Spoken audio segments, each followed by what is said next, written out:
Alors, on va commencer. Donc, on commence par une question. Et pour faciliter un peu les réponses, je ne sais pas si vous voyez en haut, vous avez vous pouvez réagir avec des petits émoticônes. Donc, à chaque fois, ce sera les trois mêmes émoticônes et vous pourrez réagir comme ça sur la réponse que vous pensez la bonne. Donc là, sur la question qui peut faire de l'alternance, si vous pensez que c'est les personnes de moins de 26 ans, vous mettez un petit pouce. Si c'est les personnes de moins de 30 ans, un petit cœur. Et tout le monde, sans limite d'âge, pouvait rigoler. Donc par exemple, hop, voilà. Donc là, j'applaudis. Vous voyez, c'est sur ce principe-là. Oups. Ah, la réponse. Alors, je vois une réponse dans le chat. Sans limite d'âge pour les personnes handicapées. Et oui, c'est ça. Donc je vais laisser Anne prendre la parole. Oui, merci beaucoup. Effectivement, hein, l'alternance s'adresse en fait à toutes les personnes, quel que soit leur âge, notamment pour le public en situation de handicap. En réalité, il existe plusieurs types de contrats d'alternance. Donc, on retrouve le contrat d'apprentissage et le contrat de professionnalisation. Donc, nous allons voir tout de suite ensemble quels sont les objectifs de ces contrats, le public visé, les modalités, etc. Mais ce qu'il faut surtout retenir, c'est que l'alternance, en fait, c'est vraiment le principe général qui consiste à alterner entre la formation académique, théorique, et la formation pratique en entreprise. Et c'est un dispositif qui permet d'obtenir une qualification qui est reconnue par l'État et par le monde professionnel. Donc c'est vrai que c'est un dispositif qui séduit de plus en plus de personnes et qui présente surtout de nombreux avantages. Donc c'est vrai que c'est un dispositif qui s'adresse, donc comme on vient de le dire, comme on vient de le voir, à tout le monde, dès 16 ans et sans limite d'âge pour les personnes en situation de handicap. On a des avantages aussi financiers, puisque c'est une formation qui est gratuite. Donc les alternants ne payent pas de droits d'inscription ou de frais de scolarité. Et c'est une formation qui est rémunérée. Donc vous percevez un salaire pour les missions confiées en entreprise. C'est aussi un diplôme qui est adapté aux besoins des entreprises, qui correspond effectivement à l'évolution des besoins, à l'évolution du marché. Et c'est aussi surtout un dispositif qui permet d'acquérir une expérience et des compétences professionnelles. Donc ça facilite l'entrée sur le marché du travail.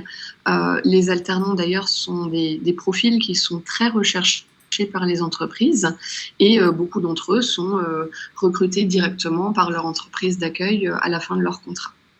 Donc c'est vrai que c'est un dispositif vraiment intéressant, à la fois pour les alternants, mais aussi évidemment pour les entreprises qui recrutent.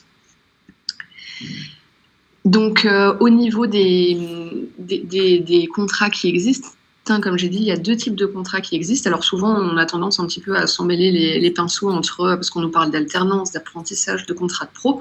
Donc on va essayer de démêler surtout les différences entre les différents types de contrats. Donc le contrat d'apprentissage, en fait, c'est un contrat qui relève de la formation initiale et qui s'adresse en général à un public jeune entre 16 et 29 ans et qui permet en fait de poursuivre la formation initiale par une formation appliquée en entreprise. Donc l'objectif du contrat d'apprentissage, c'est de préparer un diplôme d'État ou ce qu'on appelle un titre inscrit au répertoire national des certifications professionnelles, donc c'est un titre qui est reconnu par l'État. Et par contre, comme on vient de le voir, il n'y a pas de limite d'âge pour les étudiants en situation de handicap pour l'apprentissage, donc on peut vraiment en faire tout au long de la vie. Le contrat de professionnalisation, alors c'est un contrat qui s'adresse plutôt majoritairement à un public en reprise d'études ou éloigné de l'emploi qui souhaite passer par la voie de la formation continue pour acquérir un diplôme ou un titre professionnel inscrit au RNCP. Au niveau des diplômes qui sont accessibles, c'est vrai qu'on a un panel un petit peu plus large parce qu'on peut à la fois obtenir un diplôme inscrit au RNCP ou un CQP, un certificat de qualification professionnelle ou une qualification reconnue par une convention collective nationale. Et donc, encore une fois, le contrat de pro peut aussi se faire tout au long de la vie. Donc, il s'adresse à des personnes de 16 à 25 ans, il s'adresse aussi aux demandeurs d'emploi de plus de 26 ans et aux bénéficiaires de certains minima sociaux. Dans tous les cas, que ce soit l'apprentissage ou le contrat de pro, ce qu'il faut aussi bien retenir, c'est que quand vous êtes en alternance, vous avez un vrai contrat de travail. Donc, c'est soit un CDD ou un CDI. C'est vraiment différent d'une période de stage. Donc, c'est un CDD et un CDI. Pour l'apprentissage, le CDD peut aller de 6 mois à 3 ans, voire 4 ans pour les étudiants en situation de handicap. Comme tout contrat de travail, c'est un contrat qui comporte une période d'essai. Donc la période d'essai, elle correspond aux 45 premiers jours passés en entreprise. Donc c'est vrai que la période d'essai peut s'étaler pas mal dans le temps. Et pour l'apprentissage, en fait, vous pouvez démarrer votre contrat jusqu'à 3 mois avant le début de la formation. Donc si votre formation elle démarre en septembre, vous pouvez très bien démarrer en entreprise dès le mois de juin. Et vous avez aussi quand même un petit délai, vous avez 3 mois aussi pour trouver une entreprise. Donc si en septembre, vous n'avez pas trouvé d'entreprise, vous pouvez vous inscrire dans la formation et vous avez jusqu'à début décembre pour trouver un employeur. Au niveau justement des employeurs, les structures qui sont visées par le contrat d'apprentissage, c'est à la fois le secteur privé et public. Donc en tant que candidat, vous pouvez postuler à la fois dans des entreprises privées, mais aussi dans des administrations publiques. Et la formation, en fait, d'apprentissage, elle est financée par les entreprises, alors de manière indirecte, via la taxe d'apprentissage, qui est payée par toutes les entreprises, et par des financeurs, par les OPCO, qui financent en fait la formation professionnelle et l'apprentissage. Pour le contrat de pro, au niveau du contrat, la durée elle est un petit peu différente. La durée elle peut aller de 6 mois jusqu'à 2 ans ou 3 ans pour les personnes en situation de handicap. On a aussi une période d'essai qui est une période d'essai classique, comme pour les CDD habituels, donc 1 mois pour un CDD ou plus si c'est un CDI. Et par contre, là, c'est vraiment important de noter, surtout pour les candidats, que le contrat de pro ne peut se faire que dans le secteur privé. Donc, ça ne sert à rien de postuler, d'envoyer votre candidature à des entreprises, des administrations publiques si vous visez un contrat de professionnalisation. Et au niveau du financement, on est sur le même système, effectivement, que pour l'apprentissage. Donc ensuite, comme on l'a vu tout à l'heure, un des avantages évidemment de l'alternance, c'est de pouvoir bénéficier d'une rémunération. Donc en contrat d'apprentissage, cette rémunération, elle va dépendre, elle est fixée, c'est un cadre légal, donc elle va dépendre de votre âge et de l'année d'exécution du contrat d'apprentissage. Donc si c'est une première année, une deuxième année ou une troisième année. Et cette rémunération, elle va osciller entre 27 et 100% du SMIC. Donc, encore une fois, en fonction de votre âge, etc. En fait, à partir de 26 ans, pour les personnes de 26 ans et plus, vous êtes rémunéré automatiquement à hauteur de 100% du SMIC, au minimum. C'est à chaque fois des minimums. Et enfin, des minima, évidemment, les entreprises peuvent aller au-delà, mais c'est le minimum.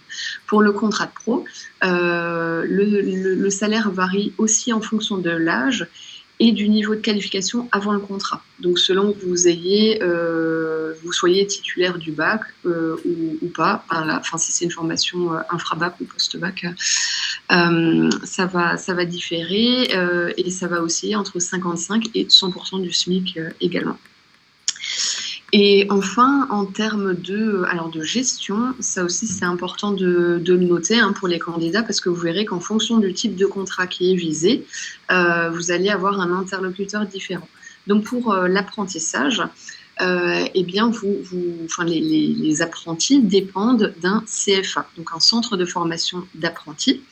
Donc à l'université, par exemple, on a plusieurs CFA partenaires.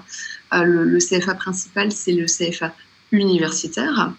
On travaille également avec le CFA du LEM, qui gère les formations dans le secteur de la pharmacie.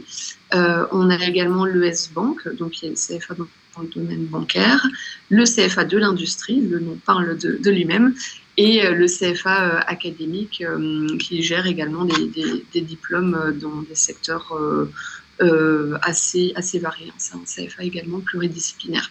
Donc souvent pour les formations à l'université, votre contrat va être géré par le CFA, mais la formation va bien se dérouler dans les locaux de l'université, dans la faculté ou l'école visée. Et pour le contrat de professionnalisation, eh bien, à l'université, les contrats sont gérés par le service de formation continue, le SFC, de l'université. Donc, ça sera votre interlocuteur. Donc, ce qui est important de noter, là, si on parle un petit peu plus de l'organisation pratique du déroulement de l'alternance, c'est que en tant qu'alternant, vous avez vraiment un statut de salarié. Donc, vous n'êtes pas stagiaire ou autre, vous êtes salarié de l'entreprise. Donc, vous avez du coup les mêmes droits, les mêmes obligations que les autres salariés de l'entreprise. Donc, on en parlera tout à l'heure de ces droits et des obligations, les droits et devoirs. Ensuite, sur la durée du travail, donc en tant qu'alternant, en fait, vous êtes soumis à au même temps de travail que les autres salariés de l'entreprise, donc 35 heures en moyenne. Alors, sauf évidemment en cas d'aménagement spécifique pour les personnes en situation de handicap, puisqu'on peut avoir des durées de travail un petit peu différentes. Ce qu'il faut également noter, c'est qu'au niveau des congés, alors contrairement aux étudiants, on va dire classiques qui ne sont pas en alternance, alors la mauvaise nouvelle, c'est que les congés sont réduits, puisque vous n'avez plus les congés scolaires. Donc les alternants, effectivement, ont 5 semaines de congés payés par an, comme les autres salariés. Et au niveau du temps de travail, en fait, le temps passé à l'université est aussi compté dans le temps de travail. Donc, vous êtes salarié en fait à temps plein, que vous soyez à l'université ou en entreprise. Donc, vous êtes vraiment aussi, par exemple, payé par votre entreprise pour étudier à l'université. C'est important de le noter parce qu'il y a aussi une obligation d'assiduité, par exemple, pour les alternants. Donc, l'assiduité est contrôlée en cours parce qu'effectivement, votre employeur, finalement, il vous rémunère aussi pour apprendre en centre de formation. Au niveau de la durée de la formation, en apprentissage, les apprentis sont présents au minimum 402 heures, c'est très précis, par an en centre de formation. Donc, si vous suivez une formation de 2 ans, un BTS par exemple, ça va être minimum 804 heures sur les 2 années. En contrat de pro, cette durée, elle est un petit peu inférieure, c'est 150 heures par an. Donc, c'est vraiment, là, on parle du temps de présence en centre de formation. Et au niveau du rythme d'alternance, puisque c'est vraiment, le principe, c'est bien d'alterner entre des périodes à l'université, des périodes en centre de formation et des périodes en entreprise, l'alternance est variable et va dépendre de la formation. Donc, on peut avoir des formations qui vont proposer un rythme de 2 jours en centre de formation, 3 jours en entreprise. On peut avoir du 15 jours, 15 jours, du 2 semaines, 3 semaines. Ça va vraiment dépendre de la formation et du métier qui est visé. Parce qu'on a certains métiers qui vont plus se prêter à un rythme, à une alternance sur la semaine, d'autres qui vont plus se prêter à une alternance sur le mois. Ça va vraiment dépendre de la formation. Donc, au niveau des droits et devoirs, je l'ai évoqué tout à l'heure, effectivement, en tant qu'alternant, vous avez vraiment un double statut. Vous êtes salarié, puisque vous avez un contrat de travail avec une entreprise, mais vous restez quand même inscrit dans un établissement de formation. Donc à l'université, par exemple, vous avez un double statut d'étudiant et de salarié. Et donc, vous avez des droits, des devoirs. Donc, les droits, alors, on en a déjà, j'en ai mentionné certains déjà tout à l'heure. Il y a évidemment droit à la rémunération pour le travail effectué en entreprise.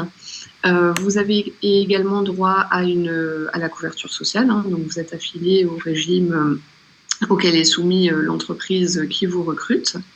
Vous avez droit aux congés payés, les 5 semaines dont je viens de parler à l'instant, mais également tous les autres congés auxquels ont droit les salariés, congés maternité, paternité, congés maladie ou autres congés exceptionnels. Et pour les apprentis, vous pouvez bénéficier d'une exonération d'impôt sur le revenu, dans la limite du SMIC annuel. Donc ça, c'est aussi un avantage évidemment financier quand vous êtes en apprentissage. Et évidemment, en contrepartie, vous allez avoir quelques devoirs en tant qu'alternant. Donc, l'assiduité en cours, hein, comme je l'ai dit tout à l'heure. Le devoir aussi d'effectuer les missions que votre employeur va vous confier. Le devoir aussi de respecter les règlements plutôt intérieurs. Et évidemment, de suivre les cours et de vous présenter aux examens qui vous permettront de valider votre diplôme. Alors, pour parler maintenant un petit peu plus du déroulé de l'organisation de l'apprentissage, en fait, ce qu'il faut noter, et on pourrait même le citer en avantage, j'en ai pas parlé avant, mais quand vous êtes alternant ou apprenti, vous bénéficiez vraiment d'un encadrement spécifique. Donc, vous avez 2 référents, donc un tuteur pédagogique. Donc, c'est souvent un enseignant qui intervient dans votre formation, qui va être vraiment votre référent, qui va vous accompagner et vous suivre tout au long de votre formation. Et en entreprise, vous avez également un référent, donc qu'on nomme le maître d'apprentissage pour l'apprentissage, sinon on parle de tuteur hein, pour ceux qui sont en contrat de pro. Et donc, c'est un salarié de l'entreprise qui vous recrute, qui va être votre référent, qui va vous former, qui va vous accueillir, vous intégrer dans l'entreprise, qui va vous former, qui vous suit vraiment tout au long de votre contrat. C'est la personne qui va organiser, qui va définir les tâches, les missions qui vont vous être confiées. Et vraiment, ces deux référents, le tuteur pédagogique et le maître d'apprentissage, ce sont un peu les personnes clés durant votre contrat en cas de questions, de doutes, de difficultés éventuelles. Ce sont les premiers interlocuteurs vers qui vous pouvez vous tourner. Donc c'est vrai que c'est vraiment un avantage parce que vous avez un pied dans l'entreprise, mais vous êtes quand même encore encadré par ces référents. Au niveau justement des outils, il y a aussi des outils qui sont mis en place dans le cadre de l'alternance, notamment pour l'apprentissage. On a des outils qui sont obligatoires, donc on a par exemple un carnet de liaison qui est obligatoire, qui est imposé et qui permet en fait de faire le lien entre ce qui se passe en formation et ce qui se passe en entreprise. Donc c'est vraiment un outil intéressant qui assure une transition entre ces deux univers. En apprentissage, on a des visites aussi qui sont organisées pendant l'année.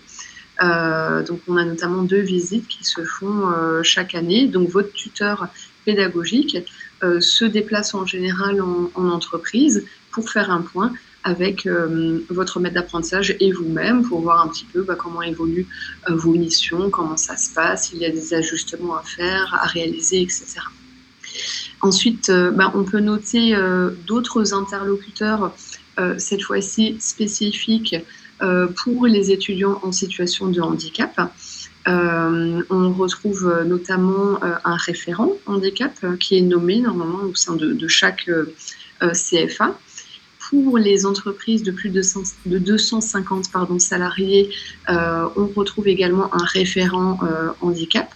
Donc là aussi, vous pouvez avoir vraiment côté formation un référent spécifique, en entreprise un référent spécifique qui sera particulièrement formé, sensibilisé aux situations de handicap. Et vous avez évidemment les organismes d'accompagnement classiques vers l'emploi, type Cap Emploi ou autres, qui peuvent également être des interlocuteurs clés pour vous. Alors, on continue avec une autre question, donc sur le même principe que tout à l'heure. Donc, si vous voulez répondre, alors par contre, moi, j'ai pas vu avant où est-ce que ça s'affichait, mais je laisserai ma collègue nous donner les retours. Donc, la question est la suivante. Quelles sont, d'après vous, les formations qui sont accessibles en alternance? Donc, vous pouvez mettre un pouce pour si vous pensez que ce sont uniquement les formations CAP, Bac Pro, BTS qui sont accessibles. Un cœur si vous pensez que ce sont uniquement les formations préparant au métier manuel technique. Et un bonhomme qui sourit si vous pensez que ce sont toutes les formations dans tous les domaines jusqu'au niveau ingénieur. Alors du coup, j'ai vu deux petits bonhommes qui sont apparus là en bas. Je ne sais pas si vous les avez vus aussi. Mais donc, ça semble aller vers la troisième réponse. D'accord.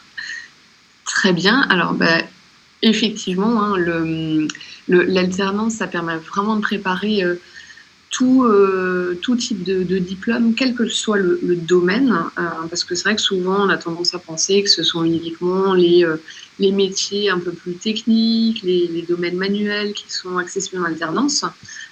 Donc je pourrais vous donner des exemples tout à l'heure, mais on peut vraiment aujourd'hui préparer tout type de métier par la voie de l'alternance, et surtout en termes de niveau de diplôme, en fait on peut faire de l'alternance du CAP jusqu'au diplôme d'ingénieur.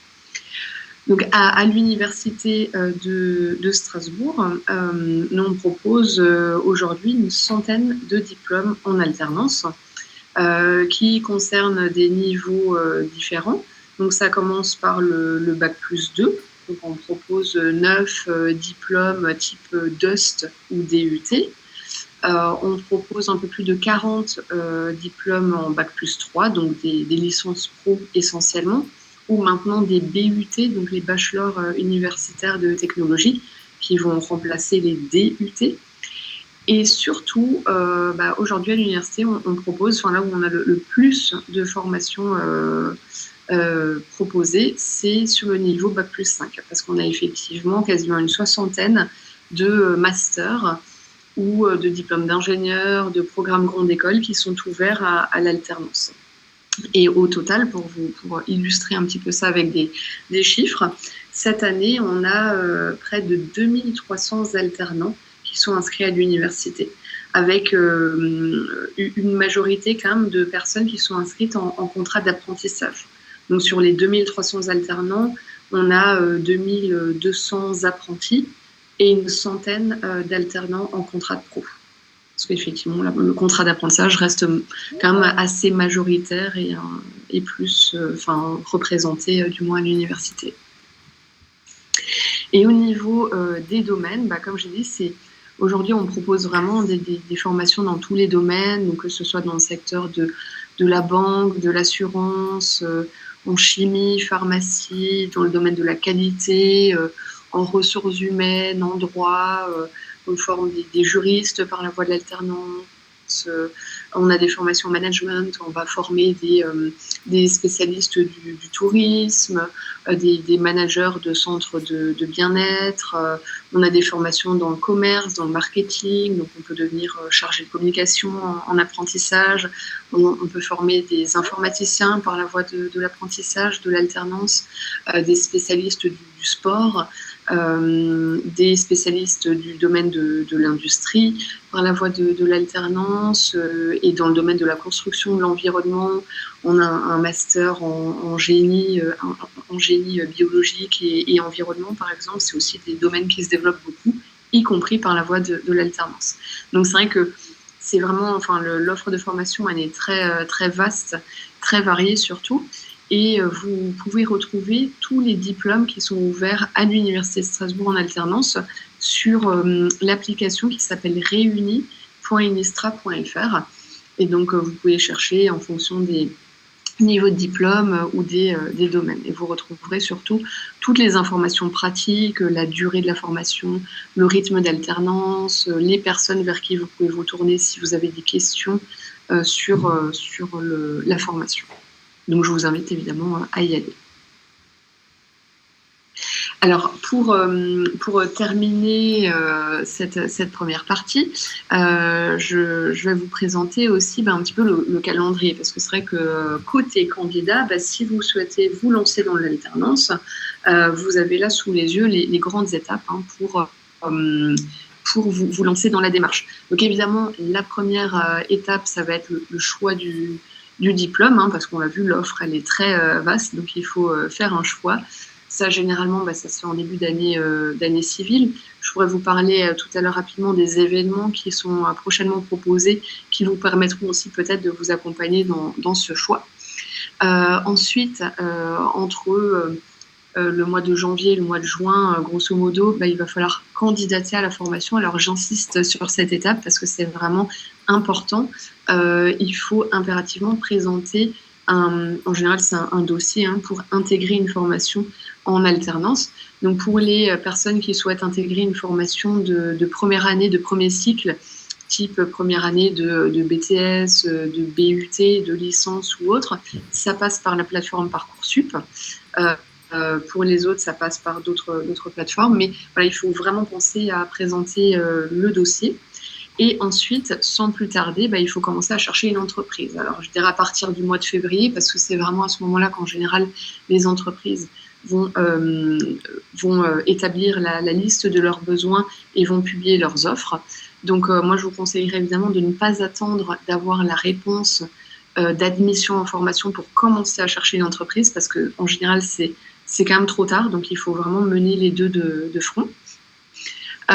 Et ensuite, une fois que vous êtes admis en formation et que vous avez trouvé une entreprise, si votre formation dépend du CFA universitaire, il faudra vous préinscrire auprès du CFA universitaire, ça se fait en ligne. Si c'est une formation d'un autre CFA, il faut vous prendre contact avec le CFA et juste vous renseigner sur les modalités d'inscription auprès du CFA. Et ensuite, vous pouvez signer le contrat et puis démarrer votre contrat. Donc, comme on l'a vu tout à l'heure, de juin à décembre, si votre formation démarre en septembre.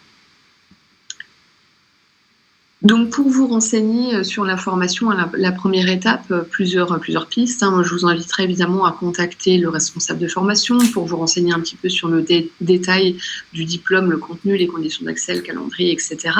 N'hésitez pas aussi à échanger avec des anciens diplômés. C'est toujours intéressant d'avoir aussi leur avis, leur vécu, d'avoir des petits conseils, etc.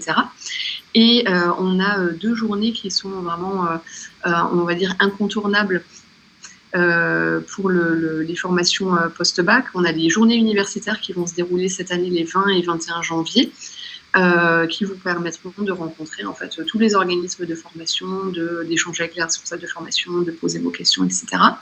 Et on a aussi les journées portes ouvertes de l'Université de Strasbourg qui se dérouleront le 5 mars et qui vous permettront également de rencontrer les responsables de formation, de visiter les locaux, de voir un petit peu sur place cette fois-ci, d'en savoir plus sur l'école qui propose la formation. Et pour trouver plutôt ou chercher une entreprise, là vous avez ici une liste de sites spécialisés avec des offres de postes. Donc je pense que le PowerPoint pourra peut-être être diffusé au moins aux participants. Donc vous pourrez à chaque fois cliquer sur le lien. Alors je ne vais pas évidemment détailler tous les sites. C'est pas forcément une liste exhaustive. Il y a peut-être encore d'autres sites que vous connaissez de votre côté, mais c'est, on va dire, les plus connus. Après, n'hésitez pas aussi à vous rendre sur les sites des entreprises. Certaines ont un espace carrière dédié, déposent leurs offres là-bas. On a un site aussi qui est dédié à l'emploi dans la fonction publique. Je vous inviterai aussi à participer au maximum aux forums de recrutement qui sont organisés par les écoles, les facultés. À l'université, on a par exemple le forum de l'alternance qui va se tenir cette année en 2022, qui se tiendra le 31 mars. Donc c'est un forum qui se déroulera en présentiel. Les entreprises tiendront des stands, proposeront des offres. Donc, c'est vraiment aussi un bon moyen de décrocher une alternance et de passer des fois l'étape un petit peu plus compliquée du CV, parce que des fois, le CV va pas être retenu, alors qu'en participant à ce genre d'événement, ça permet de se présenter directement auprès de l'employeur et puis de démontrer sa motivation en vrai, en présentiel. On a également le site Atout pour tous qui vous permet de poster votre CV et de postuler aux offres. Ouais, donc ça c'est le site de la convention en fait, Atout pour tous. Donc on a fait notre propre site internet où on a une CV Tech où les recruteurs pourront avoir accès à vos CV que vous aurez postés sur le site du coup. Et les recruteurs, les entreprises partenaires postent aussi des offres. Donc ça peut être des offres de stage, d'emploi, mais aussi d'alternance. Donc ça peut aussi être une piste pour voilà, trouver une alternance, quoi. Voilà. Alors, juste une toute petite remarque par rapport à la recherche d'entreprise. Là, il y avait effectivement tout un tas de sites, d'offres d'emploi. C'est déjà une première démarche. Après, n'hésitez pas aussi à faire un maximum de candidatures spontanées pour trouver une alternance parce que ça fonctionne vraiment extrêmement bien. Et on a quasiment les 2/3 de nos alternants qui trouvent aussi une alternance par le biais de candidatures spontanées. Donc pour continuer avec les entreprises, également voilà un petit peu les différentes étapes pour se lancer dans l'alternance. Donc première étape, évidemment, définir le profil, identifier la formation, identifier le maître d'apprentissage qui sera en mesure d'accompagner l'apprenti, enfin l'alternant au sein de l'entreprise. Ensuite, on a la publication de l'offre. Donc là, effectivement, on va retrouver, par exemple, à l'université, on a une plateforme d'offres d'emploi qui permet aussi de déposer vos offres en tant qu'employeur. Je pense que sur le site Atout pour tous, les employeurs peuvent également déposer leurs offres. Ensuite, on va avoir évidemment la phase de recrutement, la préinscription auprès du CFA universitaire ou d'un autre CFA partenaire. Donc ça, pour les entreprises, c'est vraiment une étape extrêmement importante, notamment quand la formation dépend du CFAU. Il faut impérativement préinscrire en ligne l'apprenti pour mettre en place ensuite le contrat qui, comme on l'a vu avant, peut démarrer entre juin et décembre. Ouais. Et donc, pour les entreprises, effectivement, on peut mobiliser plusieurs aides qui sont proposées aujourd'hui. Donc, dans le secteur privé, on a l'aide de la GFIP qui peut aller entre 3 000 ou 4 000 euros, qui dépend de la durée du contrat et qui dépend du type de contrat, en sachant que cette aide est cumulable avec l'aide exceptionnelle qui est attribuée en ce moment aux employeurs d'apprentis. Donc cette aide, pour l'instant, elle est reconduite jusqu'au 30 juin 2022, donc pour tous les contrats signés jusqu'au 30 juin 2022. On n'a pas encore d'informations par rapport à une possible reconduction au-delà de cette date pour l'instant. Et dans le secteur public, on a également des aides du FIPHFP, qui peut prendre en charge jusqu'à 80% de la rémunération brute et des charges patronales, et qui peut aussi attribuer une prime de 1 600 euros lorsque vous recrutez, vous embauchez l'apprenti à l'issue de son contrat d'apprentissage. Et donc pour terminer, vous retrouvez ici les différents interlocuteurs que vous pouvez mobiliser aux différentes étapes de votre projet. Donc la mission handicap de l'université, l'espace avenir qui est notre service d'information et d'orientation, le CFA universitaire ou les autres CFA partenaires pour vous renseigner sur le contrat d'apprentissage, la mise en place du contrat, ou le SFC si vous souhaitez passer par le contrat de professionnalisation. Alors du coup, maintenant, on va passer à la représentation qu'ont les étudiants. Alors, je ne vous entends pas, je ne sais pas. Est-ce que votre micro est coupé ? Ouais, j'avais oublié d'activer mon micro. Voilà. Mais du coup, on va passer maintenant à la représentation qu'ont les étudiants en situation de handicap de l'alternance. Alors, on a fait passer une enquête auprès des étudiants de l'UNISTRA, de l'UHA et de l'Université de Lorraine aussi, pour justement savoir quelles étaient leurs représentations. Donc là, vous voyez un verbatim qui a été recueilli, donc on voit que c'est plutôt positif. On a notamment le fait que ça permette de développer une expérience professionnelle, qu'on ait un revenu financier, que ça fait le lien entre la théorie et la pratique, etc. Alors du coup, quelle est selon vous la proportion d'étudiants en situation de handicap qui effectuent une alternance? Donc si vous pensez que c'est 5,2%, vous pouvez mettre un pouce. Si vous pensez que c'est 6,8, un cœur, ou 7,5%, un bonhomme qui rigole. Alors du coup, je précise que c'est quand même des pourcentages qui ont été recueillis sur les 150 répondants au questionnaire, donc ça nous donne un aperçu, c'est pas des chiffres exacts sur toutes les universités. Alors, je vois dans le chat, on a 6,8%. Il y a quelqu'un qui est encore en train d'écrire. Un pouce, 5,2. Ok, donc on a à peu près toutes les réponses. Un cœur, ok, donc 2, 6,8. Alors du coup, c'était bien 6,8 qui effectuent une formation en alternance, donc des répondants au questionnaire. Et pourtant, on voit qu'il y a une grande majorité des étudiants qui ont répondu qui seraient intéressés à l'idée de faire une alternance.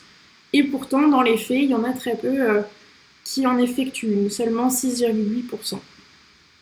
Alors, à votre avis, pourquoi certains étudiants en situation de handicap ne sont pas intéressés par l'alternance, ou pourquoi est-ce que dans les faits, au final, il n'y en a que très peu qui effectuent une alternance? Donc là, je vous invite à écrire dans le chat ou à allumer votre micro. On n'est pas beaucoup, donc on peut en parler un peu. Je vais bien commencer, c'est Corinne Colombo de Bayer. Oui, allez-y. Moi, je dirais qu'ils ne savent pas ce qu'on fait en entreprise en matière d'aménagement et que ça leur semble, trop difficile à surmonter. Ouais, ça on le verra par la suite, mais c'est une des raisons pour laquelle ils n'en font pas. Quelqu'un d'autre peut-être?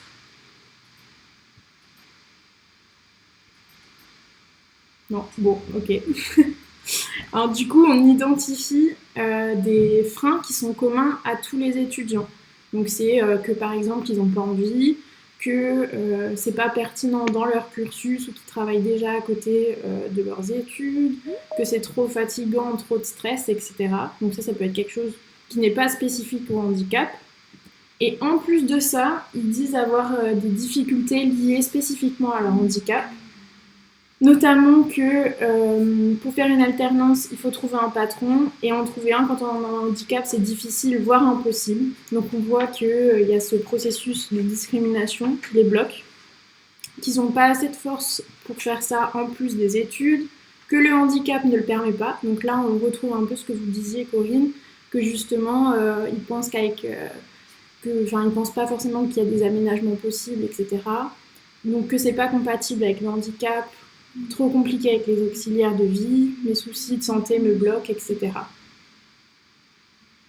Alors je vois aussi une réponse dans le chat, les facultés ne renseignent pas assez sur ces opportunités et dans le domaine des sciences humaines, c'est difficile. Alors je sais pas, est-ce que le participant peut peut-être prendre la parole pour un peu expliciter ce que vous entendiez par le domaine des sciences humaines, c'est difficile? Puisque quand même, il me semble qu'il y a quand même pas mal d'offres qui peuvent se faire de formation en alternance dans ce domaine.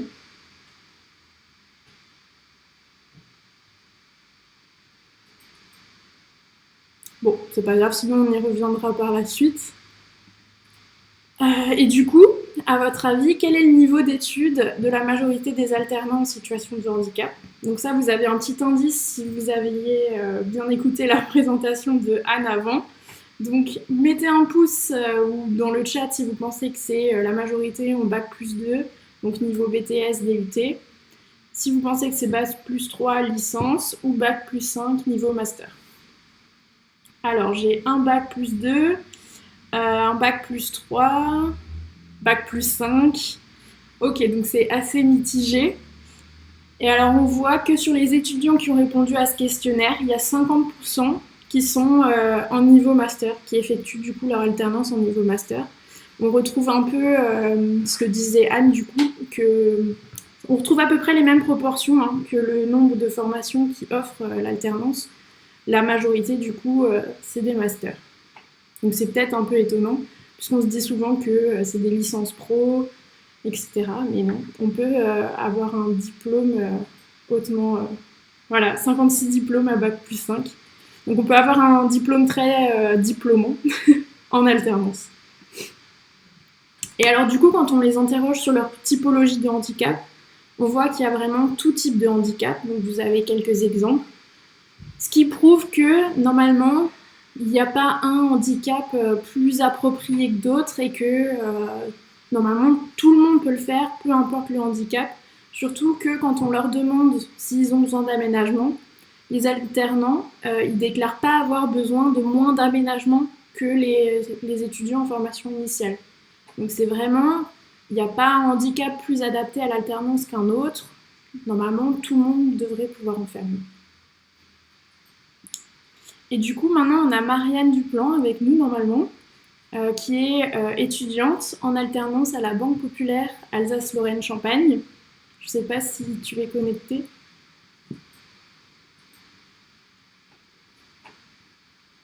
Ah, est-ce que tu peux prendre la parole avec le micro? Ah, ok. Pas de problème, on attend. Du coup, elle est là pour un peu expliciter son vécu à elle et nous dire voilà, comment est-ce qu'elle a cherché une alternance, si elle a dû faire beaucoup de demandes. Ah, je crois qu'elle s'est déconnectée. Alors, est-ce que vous m'entendez? Oui, parfait. Oui. Moi, pas, c'est merveilleux. Oui, c'est normal. Attendez une seconde. Pas de problème, hein. On a du temps. Du coup, voilà. Je ne sais pas si vous m'entendez bien maintenant. Ouais, on vous entend bien, il n'y a pas de problème. Donc oui, voilà, moi je suis voilà, en études, en alternance à la Banque Populaire et en fait bon, j'ai suivi de loin la présentation parce que je suis un peu en cours en même temps. Mais je rentre en fait tout à fait dans les propos que vous avez dit, donc en master. Et j'ai trouvé l'alternance notamment grâce à À Tout pour tous, grâce à un handicapé qui avait lieu au mois de mars dernier. Je ne sais pas si... Et du coup, vraiment, c'est comme ça que j'ai trouvé l'alternance. J'y suis allée en ayant quand même préparé le CV et un peu la lettre de motivation. Mais l'handicapé m'a vraiment en plus permis d'échanger avec des professionnels et de faire des entretiens. C'est vraiment à l'issue de ce forum, en quelque sorte, que la banque m'a rappelé en me disant que ma candidature les intéressait. Et pour l'anecdote, c'était assez amusant parce que c'était vraiment, en fait, parmi les entretiens qu'on a fait ce jour-là, celui où je pensais que ça s'était le moins bien passé. Et c'est pourtant voilà, celui qui m'ont rappelé et qui m'ont proposé une alternance le plus rapidement, en fait. Alors, je ne sais pas si tout le monde sait peut-être ce que c'est le handicapé, donc je ferai juste un petit rappel pour compléter ce que vous avez dit, Marianne.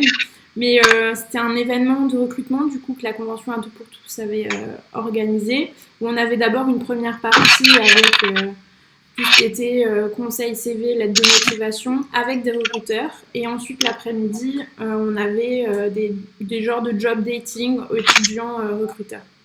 Voilà. Et est-ce que, Marianne, vous aviez fait d'autres demandes avant ce handicapé? Est-ce que vous aviez déjà postulé à des offres ou une candidature spontanée? Alors oui, j'avais essayé un autre forum qui n'avait pas fonctionné. Après, j'étais dans la période vraiment, c'est ce que je m'apprêtais à vous dire en fait, mais ça collait tout à fait, que pour les recherches d'alternance, c'est ça, commencer entre février et mars, février à préparer un peu, refaire le CV bien à jour et peut-être quelques idées principales pour les lettres de motivation et vraiment s'y mettre au mois de mars. J'avais déjà fait, oui, quelques candidatures. Après, j'avoue que comme j'ai eu une réponse assez rapide de la banque, j'avais continué à regarder un peu à côté en attendant d'avoir vraiment la confirmation. Mais voilà. Ok, tant mieux. Si vous avez pu trouver rapidement, tant mieux pour vous. Oui, après, pour avoir déjà eu besoin de chercher d'autres stages, alors c'est pas une alternance, mais d'autres stages, oui, j'ai déjà fait pas mal de candidatures spontanées. Je vois bien un peu comment ça peut se passer aussi. Ok.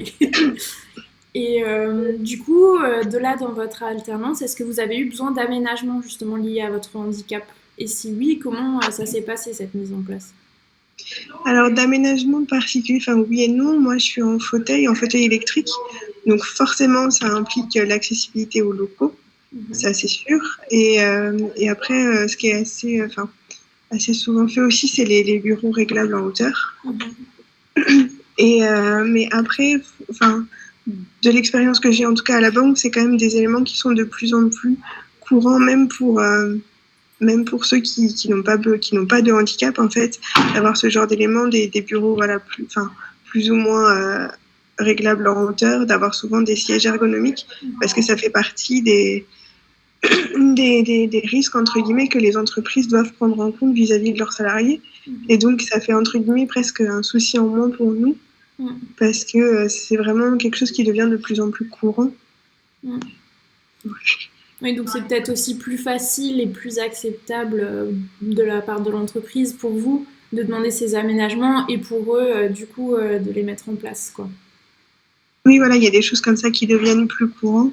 Après, voilà, je sais que suivant les entreprises, il y a aussi d'autres aides qui sont mises en place qui sont pas forcément, qui sont pas spécifiques forcément au handicap, mais plus à l'entreprise. Je sais que nous, ils permettent parfois voilà, des jours entre guillemets, de congés supplémentaires pour les rendez-vous médicaux, par exemple.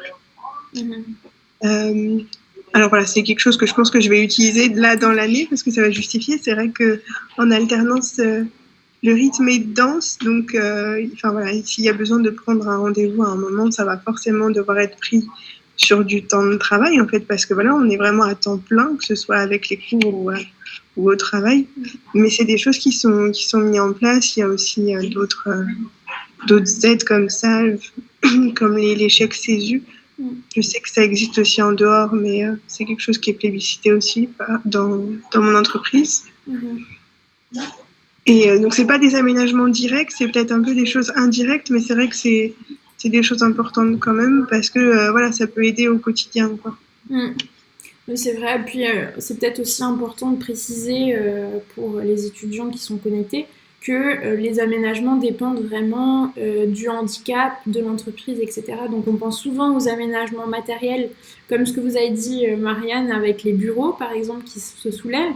Mais il y a aussi tout ce qui est des aménagements organisationnels. Donc ça, c'est aussi l'exemple que vous avez donné avec les jours de congés supplémentaires. Et enfin, il y a aussi des aménagements humains qui sont possibles, donc à voir avec l'entreprise en fonction de votre handicap. Alors oui, je vois que Corinne lève la main. Oui, mais je voulais partager un peu avec vous de mon expérience, que je suis responsable de la mission handicap au sein de Bayer. Et dernièrement, on a recruté une personne qui est chef projet cardiologie, qui habite à Marseille et qui est dans le site de rattachement est à la Garenne-Colombes, en région parisienne. Donc, si vous voulez, la personne est en fauteuil. Et le télétravail est aussi un aménagement possible.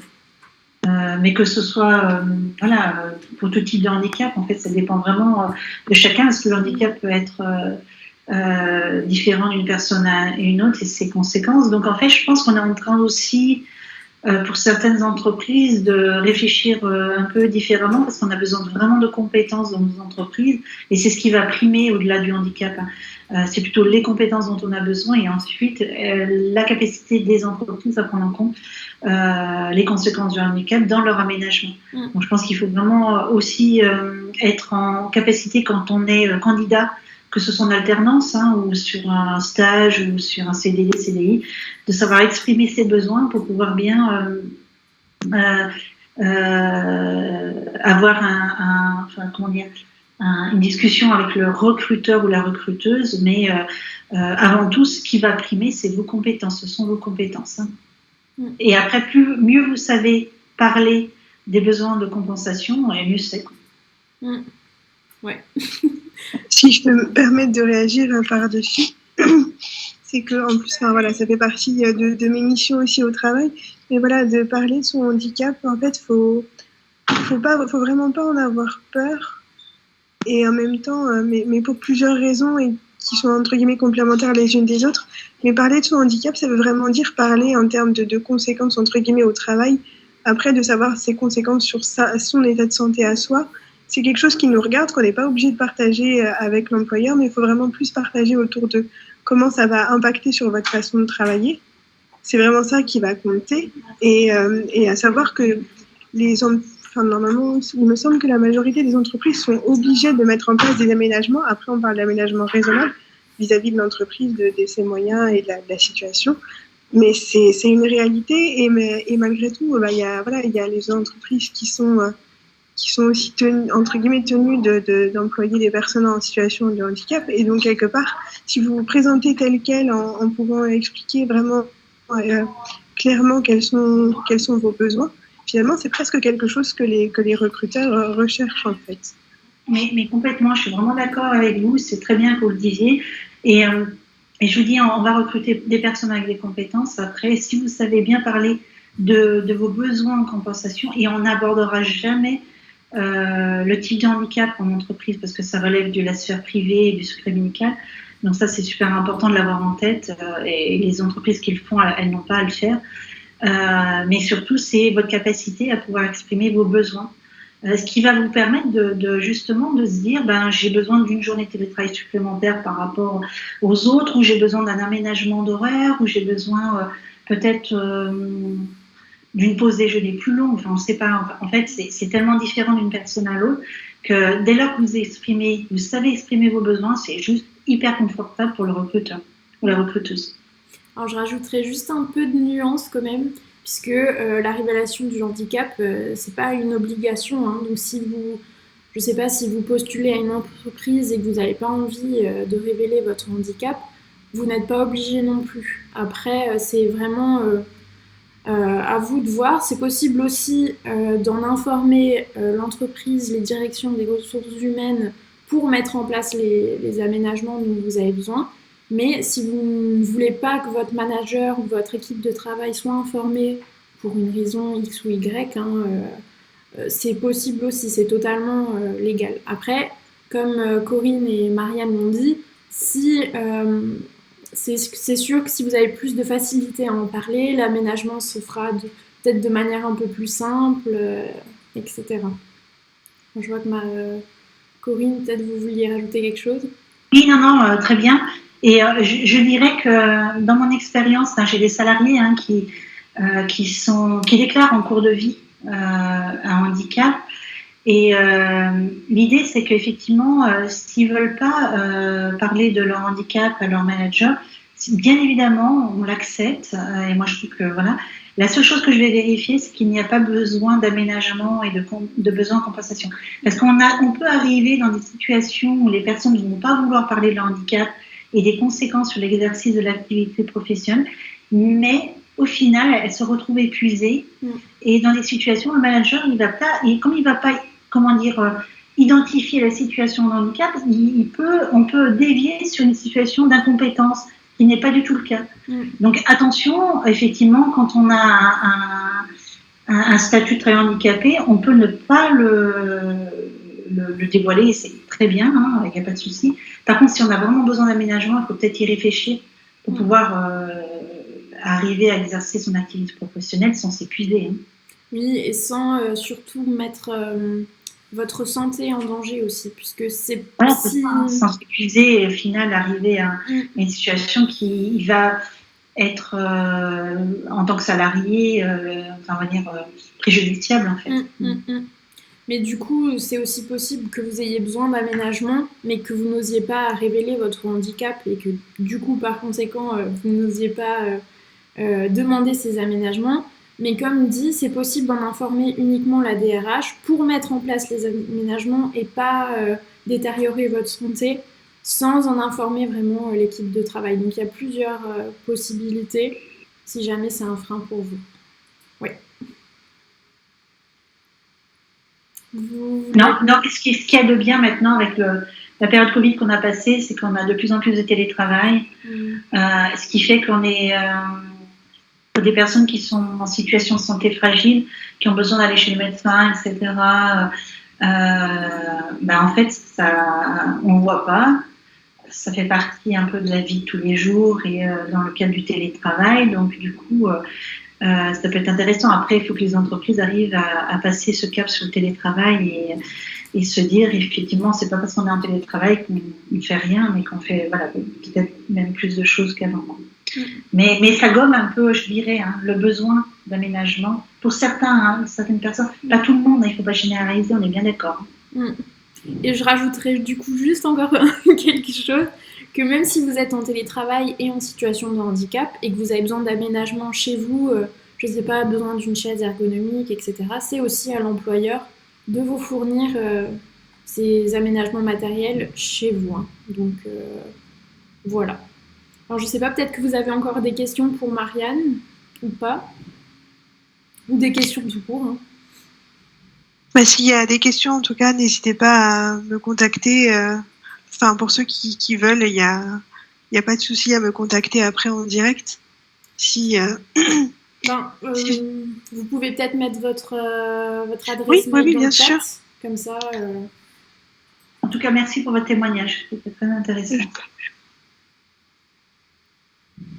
Puis après, on a une petite minute. J'ai peut-être un dernier petit mot, entre guillemets, plus personnel à faire, si vous me le permettez. Bah oui, allez-y, pas de problème. Justement, en fait, en lien avec tout ça, c'est que donc, nous, à la Banque Populaire, donc jeudi, là, il y a le Duo Day et la Banque Populaire y participe. Et notamment, on parlait d'alternance ou de stage en sciences humaines. Et nous, on propose sur Strasbourg et sur Metz, au total, on propose 4 échanges, 4 duos pour le Duo Day, notamment en ressources humaines. Donc, si les gens sont intéressés, n'hésitez pas même à me contacter directement ce soir par mail ou à vous connecter directement sur la plateforme de Duo Day. On vous accueillera avec grand plaisir. Voilà. Super, merci. Alors, moi, Marianne, c'est Corinne Colombo et je peux le faire mais à distance parce que je suis à Lyon. Oui, si vraiment c'est oui, il y a possibilité de.